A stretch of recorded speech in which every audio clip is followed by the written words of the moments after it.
기미 환자분들 무조건 3분 이내에 보습하셔야 됩니다. 보습.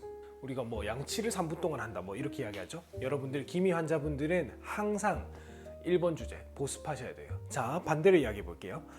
제가 시술 현장에서 만나는 많은 기미 환자분들 있죠. 사실 그분들은 색소면 다 기미 잡티라고 부르지만 그 안에는 여러 가지 형태가 있습니다. 자, 우리가 색소가 있다는 거는 과연 뭘까요? 두 가지 중에 하나예요. 태어날 때부터 있었거나 나중에 생겼거나 두 개 중에 하나입니다. 우리가 태어날 때부터 있는 색소를 학술적으로는 구조적 색소라고 불러요. 벽돌 안에 어떤 유리블럭이 박혀 있는 것처럼 원래 있던 거예요. 근데 후천적인 거를 또 다른 말로 어떻게 부를 수 있을까요? 기능적이라고 부릅니다. 피부는 내 자신을 보호하기 위해서 만든 색소이기 때문입니다. 예를 들어 볼게요. 여러분께서 어떤 안 좋은 버릇이 있어서 여기를 계속 끓는다고 해볼게요. 그러면 착색이 됩니다. 비슷한 부위 있죠? 사타구니, 겨드랑이, 우리가 자주 스치는 부위, 팔꿈치, 무릎 이런 데 착색이 잘 오죠. 물리적으로 계속 영향을 받기 때문이에요. 그때 침착된 색소들은 기능적 색소입니다. 그러면 우리가 기미나 잡티란 것도 기능적인 색소예요. 기능이라는 거는 우리 몸에서 뭔가를 이겨내기 위해서 만든 거. 아기들은 그런 색소가 있을까요? 아니요. 아기들은 선천적인 색소밖에 없어요. 태어날 때부터 가지고 있는 거죠. 그런 거는 우리가 오타모반이라든지 몸에 있는 모반으로 확인할 수 있습니다. 근데 우리가 기능적인 색소들은 우리 몸의 항산화 능력이 떨어질 때 우리 몸은 가장 쉽게 만들 수 있는 항산화 물질인 색소를 만드는 거예요. 우리 몸에서 주변 환경이 좋지 않은데 피부 세포가 죽는 것은 최대한 피하고 싶으니까 색소를 만들어서 이 어려움을 극복해 나가는 겁니다. 기미 색소 있으신 분들 공통점이 있어요. 관리 안 하신 분들 있습니다. 로션은 절대 안 바르신대요. 그런 분들은 색소가 어마어마합니다. 그리고 또 다른 예시 들어볼게요. 최근에 스트레스를 많이 받으셨다거나 출산이나 임신을 경험하셨다거나 아니면 좀 아프셨다거나 이런 데 색소 올라오세요. 평소에 관리를 잘 하는데 왜 여기 색소가 올라왔을까? 햇빛 때문인가? 반은 맞고 반은 틀립니다. 햇빛이 이렇게 내려오면 우리가 제일 많이 받는 부위가 여기랑 코 위에가 되겠죠. 그렇다는 거는 햇빛에 의한 공격을 제일 많이 받는 곳이에요. 근데 햇빛에 의한 공격을 받았을 때 항산화 물질이 충분하면 이 세포가 죽었네? 그럼 다른 세포 만들고 또 세포 복제하고 이렇게 나갈 수 있는데 여기가 죽으면 새로운 세포 만들 힘은 없으니까 색소를 막 만드는 겁니다. 왜냐하면 새로운 세포 만드는 것보다 색소 만드는 게 쉬우니까요. 그러면 햇빛이 색소를 만들었다는 게 반은 맞고 반은 틀리다는 것은 햇빛에 의한 자극이 색소를 만든 건 맞지만 햇빛에 의한 자극이 있어도 우리가 항산화 물질이 풍부하면 색소가 그렇게 생기지 않았을 텐데 항산화 물질이 없으니까 색소를 만들어서 극복을 하는 거예요. 그렇다면 이것을 극복하는 방법은 이런 세포 주변 환경을 좋게 만들어주면은 결국에 색소를 치료하는 길이 되겠죠.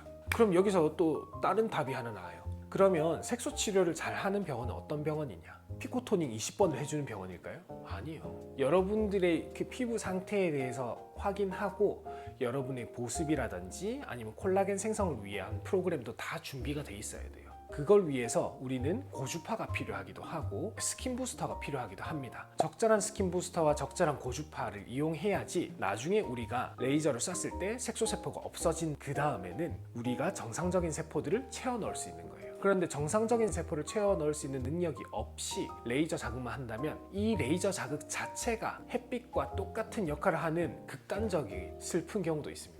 그때가 바로 레이저하고 더 진해졌다라고 하는 상황이에요. 어떤 시술자라도 이 사람 색소를 더 진하게 만들어야지 하면서 그렇게 하는 사람은 없어요. 그런데 원하지 않는데도 색소가 더 생겼다는 거는 그 피부 환경 자체가 너무 열악한 거예요. 그 열악한 환경에서 여러분들이 할 수 있는 건 딱 하나, 보습입니다. 보습. 그렇기 때문에 저희 병원에서 일단 1차적으로 피코토닉만 받으러 오신 분들한테도 크림 같은 걸 추천드리곤 하거든요. 크림을 추천해서 보습이 되었을 때 이 환자분께서 마음이 준비가 된다면 그때는 색소 치료하는 게 훨씬 속도가 빨라집니다.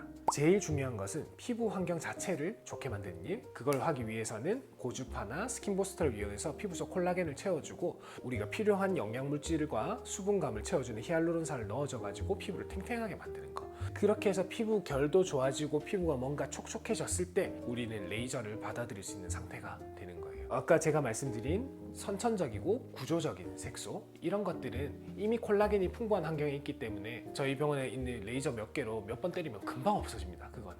그런데 후천적으로 기능적으로 만들어진 색소들은 환경을 만들어주는 작업을 해야지만 이 색소 치료가 원활하게 돌아갈 수 있는 거예요.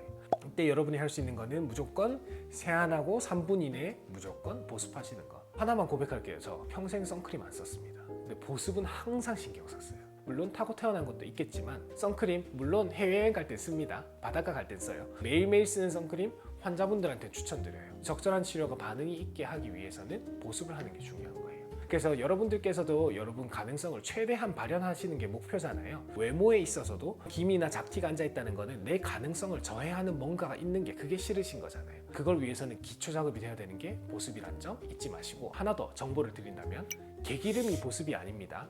개기름은 피부가 굉장히 건조했을 때 할 수 있는 유일한 행위예요. 피부에서 수분감을 올릴 수 있나요? 스스로? 땀을 낸다고요? 땀은 피부를 식히기 위해서 내는 겁니다. 피부 자체가 물이 촉촉해지고 포동포동해지는 원리는 없어요. 그때는 기름을 분비해서 수분이 증발하지 않게 막아주는 겁니다. 그래서 여름에 소위 말하는 개판 오븐전이 되는 거예요. 뜨거울수록 물이 잘 증발하잖아요. 뜨거울수록 피부에 수분은 잘 증발해요. 그러니까 유분은 막 나옵니다.